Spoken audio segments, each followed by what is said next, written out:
De hoy nos acompaña Andrés Quispe, el expresidente de la UNE, con quien vamos a conversar un poco acerca de estas medidas económicas que ha tomado el gobierno nacional en los últimos días respecto a las desvinculaciones de 5.000 funcionarios públicos y la fusión de algunos ministerios y secretarías. Como siempre, es un gusto tenerte en nuestro panel, querido Andrés.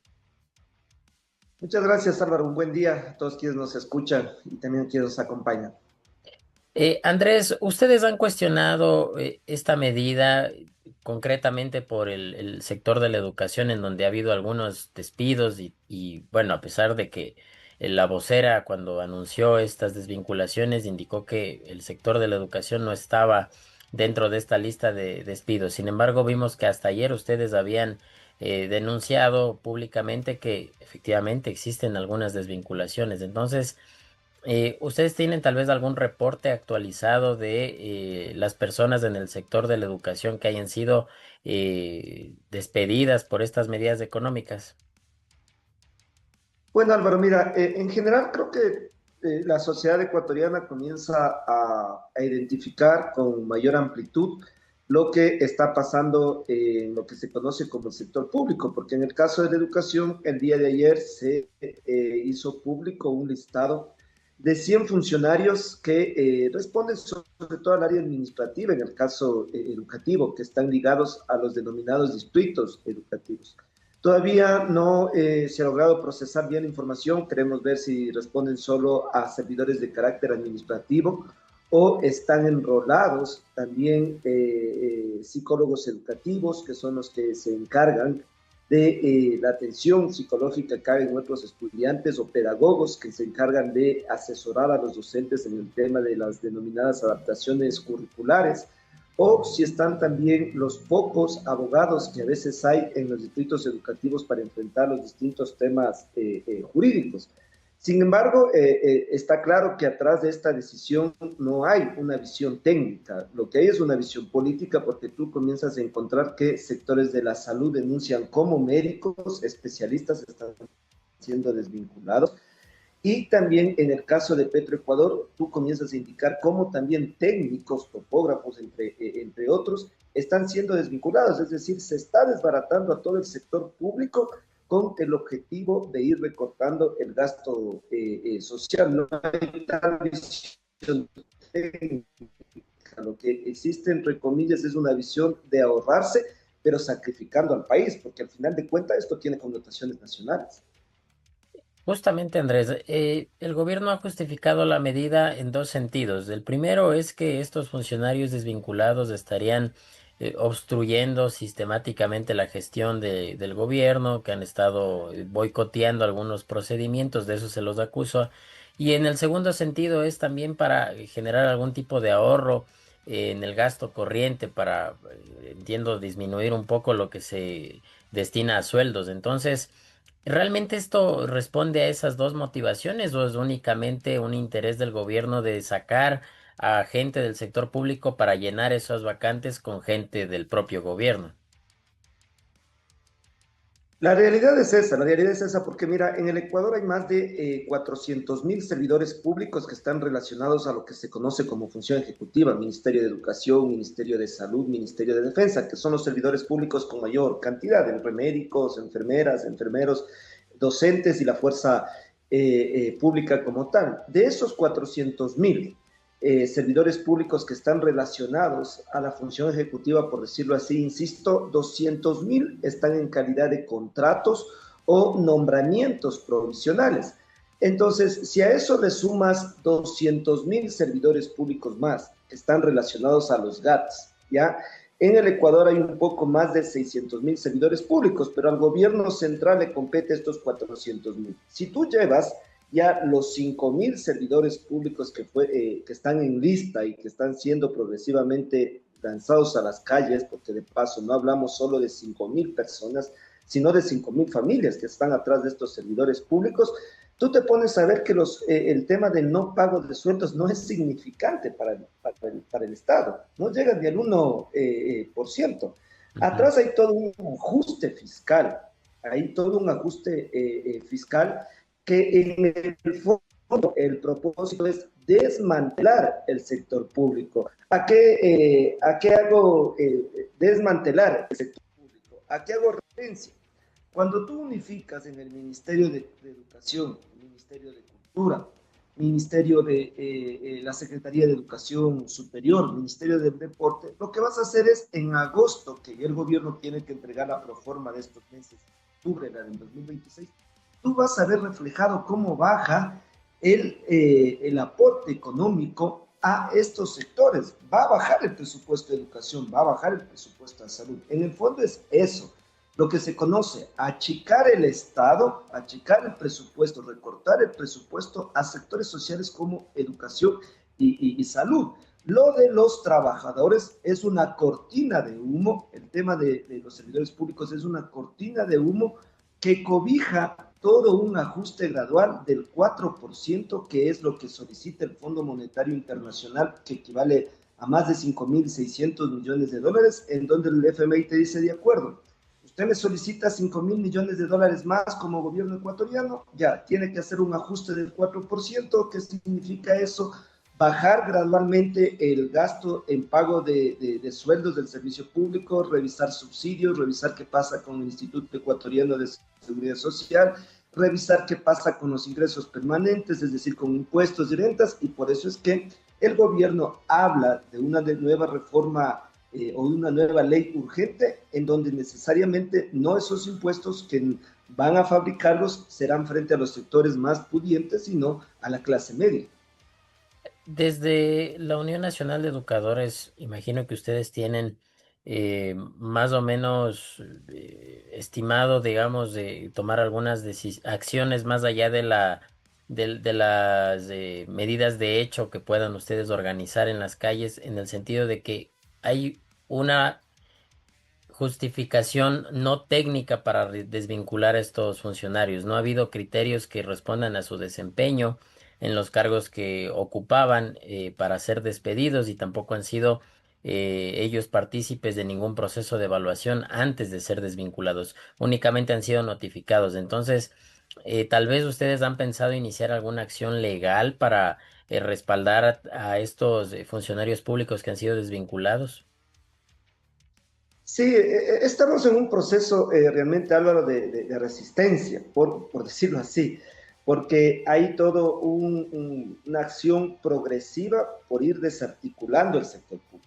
Por eso es que les notifican a varios trabajadores, sean mujeres u hombres, en horas de la madrugada. Ujú. Obra mal y actúas mal. O sea, saben muy bien que las cosas que están haciendo no lo están haciendo dentro de un Estado de Derecho como es el Ecuador. Pero hay cosas sumamente preocupantes que nos llevan a esa resistencia que te digo. Si tú revisas el reglamento a la ley denominada de integridad, en la transitoria séptima se plantea de que la función ejecutiva tiene 3 meses para seguir desvinculando a personas que están con contrato o nombramiento provisional. Los 5.000 es el punto de partida. Ojo, y también si revisas las reformas que hicieron a la ley orgánica del servicio público, ahora te señalan que ya no necesitas informe técnico de talento humano alguno y que incluso a las personas que les vas a desvincular les puedes pagar con bonos, es decir, con papel. Y en ese mismo articulado se señala en el 160 que reformaron, se señala que la persona que recibe ese bono estará en la libertad de negociarle como él quiera. Es decir, aquí más adelante quienes van a ganar son las casas de valores, ¿ya? Que es básicamente donde una persona que conoce que se ha jubilado cuando le pagan con bonos, tienes que ir a estar rogando que te compren en casas de valores a precio de gallina, por decirlo así. Entonces, mira, hay toda una desarticulación y desde la UNE insistimos a la Corte Constitucional que admita ya las más de 15 denuncias de inconstitucionalidad o pedidos de inconstitucionalidad públicos que han declarado diferentes sectores, de enfermeras, médicos, psicólogos, profesores, cooperativas, a la mal llamada ley de integridad. La Corte Constitucional no puede seguir en silencio, no le puede seguir dando la espalda a los pueblos del Ecuador y tiene que aplicar las medidas cautelares de suspender a aquellos articulados que están violentando derechos de ley. Ojo, todos los servidores públicos que nos estamos reuniendo, médicos, asistentes o administrativos, enfermeras, profesores, hemos sido muy claros, queremos evaluarnos, ¿ya? Pero en este momento no se está desarrollando ninguna evaluación, ninguna visión técnica. Lo que se está haciendo es votar a dedo, a discreción del ministerio o de la cartera de Estado, quiénes se quedan y quiénes se van. Y eso es lo único que va a generar es daño al país. Andrés, me parece que tú has mencionado un tema muy importante aquí, que es el hecho de cómo han sido notificados los funcionarios públicos en horas de la madrugada y también eso cotejándolo con el anuncio oficial de que únicamente iban a ser funcionarios administrativos, ¿no? Pero vemos que han sido desvinculados técnicos, ha habido acusaciones también de que ha habido despidos a personal de salud. Entonces, no únicamente se ha despedido a los funcionarios, entre comillas, del personal administrativo, sino también a funcionarios que no deberían haber sido partícipes, bueno, que no deberían haber formado parte de esta medida. Totalmente, o sea, valdría preguntarles a los que hablan de un Estado eficiente, cómo van a reemplazar a aquellos técnicos que estaban operando los pozos petroleros, por ejemplo. Ya, ¿cómo van a reemplazar a aquellos representantes o trabajadores de la salud? Entiendes, incluso hay hasta cardiólogos que estaban en casas de salud pública. Y en el caso de la salud y de educación hay algo que entender. La vocera del gobierno, cuando anunció la medida, señaló que dentro de los 5.000 no están profesores, pero jamás señaló que no estaban conserjes, bibliotecarios, psicólogos, pedagogos que están bajo contrato y bajo la LOCEP en su mayoría. Y señalo esto porque una casa de salud, sea un centro o un hospital grande público, así como un plantel educativo, no está constituido solo por el docente, el médico o la enfermera. Tanto el hospital como el plantel educativo necesitan de técnicos, de auxiliares, de guardias, de conserjes, para que efectivamente se dé una salud y una educación de calidad. No son complementarios, son personal humano, parte de garantizar otro derecho humano. Por eso es que hablamos que lo que se está buscando es desarticular el servicio público, que no será nada raro más adelante que nos digan, no funciona la salud pública, no funciona la educación pública, no funciona Petroecuador, entonces hay que concesionarle, hay que privatizarle. Y claro, lo primero para ello, la antesala será recortar personal calificado como lo están haciendo, recortar el presupuesto en un segundo momento y en un tercer momento vendrán esos cantos de sirena a decirnos que el sector público, si realmente queremos que sea eficiente, entonces habrá que entregarlo a manos privadas.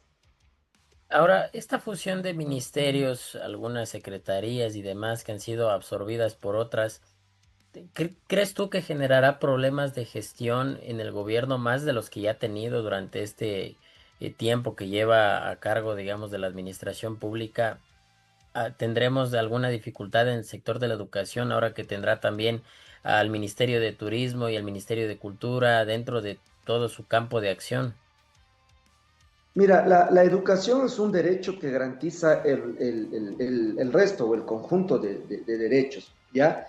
Y sí nos preocupa porque son las medidas del gobierno las que están dando paso a ministerios obesos, ¿ya? No los servidores públicos actuales, que de paso, hay datos ya en el país que el Ecuador es uno de los países que menos servidores públicos tienen en relación a las demandas que están establecidos en estándares internacionales. Entonces, hoy unificas Ministerio de Cultura, Ministerio del Deporte, Ministerio de Educación, Secretaría de Educación Superior, Ministerio del Interior con el Ministerio del Gobierno con el Ministerio de la Mujer y así, entre otras, ¿no? Pero no hay la visión de articular los sectores en el caso de la educación. Mira, no hay la visión de buscar articular educación inicial con educación básica con bachillerato, bachillerato con educación superior. Porque, por último, si esa fuese la visión, lo más lógico es que tendrían que trabajar en unificar los organismos de educación superior que por constitución existen.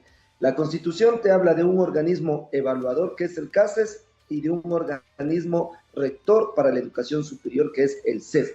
Lo más lógico hubiese sido que articulen a la Secretaría de Educación Superior con el Consejo de Educación Superior. Claro que este ente, el Consejo de Educación Superior, es electo por concurso de mérito y oposición, pero sí, el propósito sería articular, eso sería lo más sano. Si queremos hablar de articular la educación, entonces lo que deberíamos hacer es, por ejemplo, articular el bachillerato técnico con los institutos técnicos y tecnológicos superiores. No hay esa visión.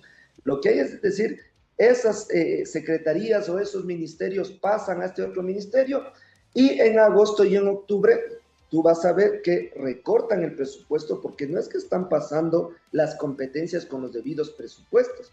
Lo que están haciendo es pasar las competencias, pasar al personal, pasar todos los proyectos que tienen a un solo ministerio y ese ministerio entonces de hoy en adelante, por más que funcionen en las propias oficinas que lo vienen haciendo cada una de estas carteras de Estado, tendrá otras actividades que tendrá que ir articulando, porque no se ha entregado hasta el momento ningún informe técnico para decir, bueno, esta es la decisión para unificar las distintas carteras de Estado. No hay, lo que hay es una visión y una resolución política que deja de lado entender que cuando hablamos de servicios públicos estamos hablando de derechos, porque la cultura es un derecho, la comunicación es un derecho, la educación, la salud son derechos humanos y no se los está tratando como tal, se los está tratando como gasto, más no como inversión. La eficiencia administrativa, de acuerdo con lo que el gobierno ha dicho, es, digamos, el objetivo que persigue para fusionar estos ministerios, estas secretarías. Sin embargo, como tú bien mencionas, no existe mucha claridad, por ejemplo, de qué va a pasar con las autoridades que actualmente están a cargo de los ministerios que van a ser fusionados o que serán absorbidos por los otros. Entonces, y tampoco existe mucha claridad sobre las actividades y proyectos y el financiamiento de ellos. Entonces, ¿qué va a pasar una vez que todo esto se concrete, incluso con las dependencias públicas? O sea, por el momento lo que podemos ver que está pasando es la desvinculación, el despido de cientos de trabajadores de distintos sectores de Petroecuador, del IES, de la educación, de la salud, y que se le está dejando a su familia sin fuentes de trabajo y como indican varios estudios, cuando una familia pierde a quien inyecta los recursos económicos en ese hogar, esas familias no llegan ni al segundo mes para subsistir. Entonces, el problema no solo es que les echan a la calle, no hay un plan de empleo para el país, tanto para la gente que está siendo lanzada a la calle como para los que no tienen fuentes de trabajo. No hay un plan de microcréditos productivos para la gente que está siendo despedida de sus puestos de trabajo e incluso para los que están sin puestos de trabajo. Y lo siguiente, bien difícil será que por decreto tú logres mejorar el servicio público y esos derechos, porque el discurso de optimizar y de eficiencia del Estado nos vienen señalando desde 30 años atrás. Yo no le veo, por ejemplo, al gobierno que nos diga, ¿saben qué? Vamos a optimizar y vamos a hacer al Estado eficiente a través de esta política pública de digitalización o de tecnificar el Estado, que te podrías ahí ahorrar una gran cantidad de gente. No, simplemente se van, sálvesen como puedan. Y tampoco veo una decisión política profunda para calificar. Mira, si quisiéramos calificar el servicio público en el caso de educación y salud, los directores distritales deberían ser electos por concurso de mérito y oposición.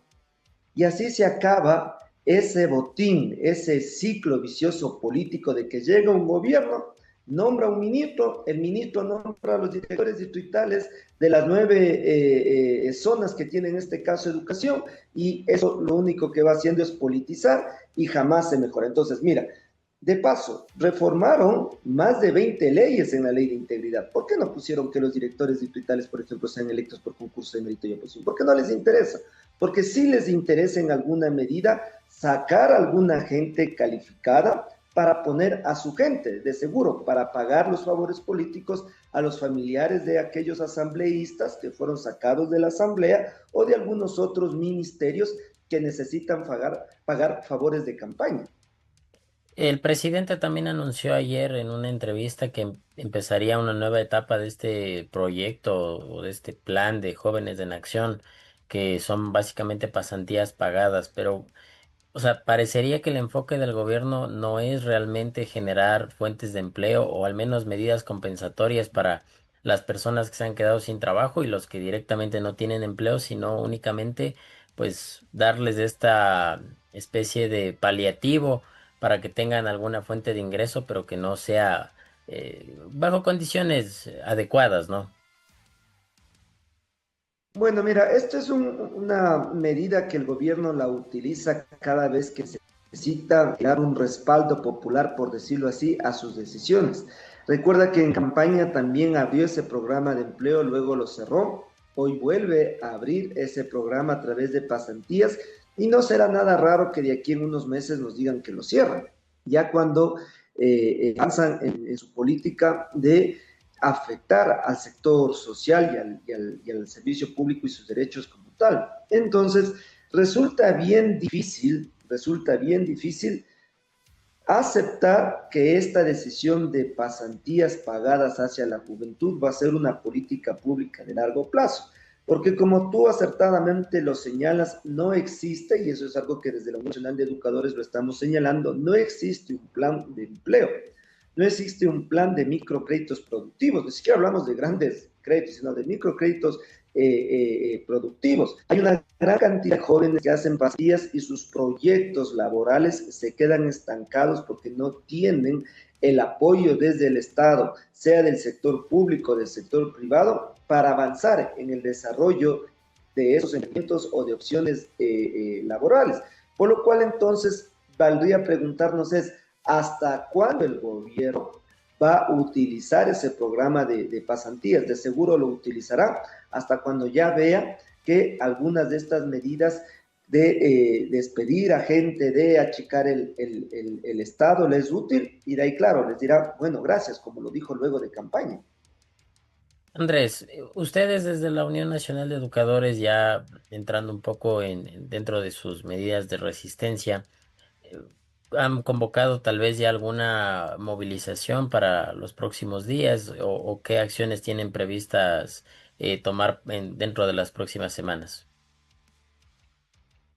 Mira, en la Unión Nacional de Educadores estamos declarados en asamblea permanente porque dentro del sector educativo de los 160.000 profesores que existen en el Ecuador de la educación pública, 44.000 están en bajo contrato o nombramiento provisional. Segundo, nos hemos declarado en asamblea permanente porque, como señalaba en la ley, en el reglamento de la ley de integridad, se generó o la función ejecutiva tiene 3 meses para seguir desvinculando. Puede ser que dentro de estos 5.000 no se estén desvinculando a profesores como tal, pero no te niega que en el mes de diciembre, donde se acaban los contratos y los nombramientos, sí se los hagan. En ese contexto, estamos declarados en asamblea permanente, vamos a una movilización el 7 de agosto con distintos sectores del FUD, del Frente Popular, de organizaciones de servidores públicos. El 16 de agosto vamos a una convención de trabajadores del sector público y del sector privado para analizar precisamente todas estas demandas, para armar todo un gran frente jurídico entre todas las personas y las organizaciones que han solicitado a la Corte Constitucional medidas cautelares dentro de los debidos procesos de que se declare inconstitucional la denominada Ley de Integridad. Esas son las dos actividades que tenemos definidas por el momento, la del 7 y la del 16, señalando que estamos declarados en asamblea permanente. Ahora, ustedes no han tenido, entiendo que por lo que me comentaste hace un momento, ninguna novedad respecto a las sendas acciones constitucionales que han emprendido en contra no solamente de la ley de integridad, sino de todas estas leyes económicas urgentes del presidente Noboa en la Corte Constitucional. No ha habido ningún movimiento de parte de los jueces para dar trámite a estas acciones. Mira, no, hay un marco jurídico que le da un tiempo a la Corte Constitucional para admitir la demanda pública de inconstitucionalidad que presentamos. Nosotros estamos esperando que la Corte dentro de ese tiempo actúe en derecho, porque lo único que estamos señalando es eso, que actúe dentro de lo que dice la Constitución y bajo ese elemento se acoja las medidas cautelares que solicitamos mientras la Corte decide qué hacer. No olvides que en el gobierno de Lenin Moreno también se desvincularon a cientos de trabajadores públicos y luego de varios años la Corte Constitucional dijo que esa decisión, que ese decreto era inconstitucional, pero ya se despidió a cientos, a miles de trabajadores como tal. No descartamos también dentro de derecho aplicar algo que se conoce como esta garantía de celeridad. Sin embargo, estamos esperando que la Corte, dentro de sus funciones, dentro de un Estado de Derecho, dé su resolución o de su decisión de admitir junto al tema de acoger las medidas cautelares, porque al final de cuentas ya varias familias están siendo afectadas producto de esta ley que el gobierno ha comenzado a ejecutar y que, como uno puede ver, todo lo demás es discurso político, no hay evaluaciones, no hay decisiones técnicas, y habrá que ver si en la proforma general del Estado de agosto, que tienen que presentarlo para finalizar el año, o de octubre para el 2026, están los recursos para las evaluaciones, porque siempre que nos dicen que nos van a llevar, al final de cuentas los entes que tienen que evaluar educación, a salud, a justicia, nos dicen que no es posible porque no hay los recursos. En educación eso nos pasa desde el 2017, que los educadores venimos exigiendo que se nos evalúe. ¿Por qué? Porque incluso las notas de nuestras evaluaciones nos permiten ascender de categorías, ¿ya? Y al final de cuentas los docentes obtenemos buenas notas, pero el Estado luego no reconoce los derechos de ascenso o recategorización, por lo cual la evaluación termina siendo también, al final de cuentas, una carga para el gobierno de turno, y por eso es más fácil proceder a desvincular en este momento antes de que lleguen las evaluaciones. Para tener absoluta claridad y ya para cerrar la entrevista, Andrés, las evaluaciones al amparo de lo que establece la Ley de Integridad y su reglamento, ¿cuándo deberían realizarse de acuerdo a lo que tiene previsto esa ley? Mira, nosotros señalamos que es una ley maquiavélica porque hay una disposición transitoria donde te dice que los otros regímenes de servidores públicos que tienen cuerpos propios, normativas propias, están exceptos de las reformas a la LOCEP y del reglamento a la ley de integridad. Entonces uno respira y dice, chuta, salud, educación, el sistema judicial, la fuerza pública está por fuera. Pero luego más adelante el gobierno y la asamblea, porque el reglamento es potestad solo del presidente, ojo, mientras la ley es producto de lo de la asamblea. Más adelante tú encuentras una disposición transitoria que te dice que en 3 meses, la disposición transitoria séptima te dice que la función ejecutiva tiene 3 meses para seguir desvinculando a servidores o trabajadores con contrato o nombramiento provisional, es decir, te vuelven a poner en todas esas reformas a todos los sectores. Lo que debe quedar claro es que en educación, por ejemplo, quien nos evalúa a los profesores es el INEVAL, Instituto Nacional de Evaluación Educativa. El sistema judicial, los médicos, los militares tienen también sus propios caminos y sus propios entes de evaluación, por lo cual no está determinada una fecha. La ministra del Trabajo ha dicho que dentro de 2 meses, luego dijo dentro de 3 meses, pero se refiere al personal que está trabajando en los ministerios como administrativo. Ojo, ya, personal que incluso actualmente está siendo separado sin evaluación. Entonces, la evaluación está siendo utilizada como argumento político para, en el fondo, marear a la gente, confundir a la población y ir legalizando todos estos despidos que los están haciendo en el servicio público. Claro que queremos evaluarnos, porque no estamos hablando solo de servicios, insisto, sino de derechos, pero tiene que ser una evaluación técnica. Por ejemplo, las universidades deberían estar conformadas para hacerles evaluaciones, que son quienes en su mayoría forman a los distintos servidores. Pero no, lo que necesita es utilizar el argumento de evaluación al cual la gente lógicamente lo va a apoyar, pero en fondo o sin evaluación están despidiendo a servidores públicos, no hay recursos, no hay crédito. Yo no he visto, por ejemplo, una articulación entre el INEVAL el Ministerio de Educación y el Ministerio del Trabajo para decir así va a ser la evaluación del sector de educación. No lo hay. Los entes que deben evaluar a justicia, a salud y educación, ni siquiera conocen cómo mismo va a estar desarrollado este tema, ya que desde años atrás no se les ha dado los recursos. Perfecto, Andrés, te agradecemos muchísimo por este tiempo que nos has dado para darnos algunos indicios de cómo continúa esta situación después de los despidos y también de la fusión de los ministerios. Y bueno, siempre las puertas de la defensa abiertas para futuro diálogo de este y otros temas. Gracias a ti, Álvaro, siempre. Un buen día.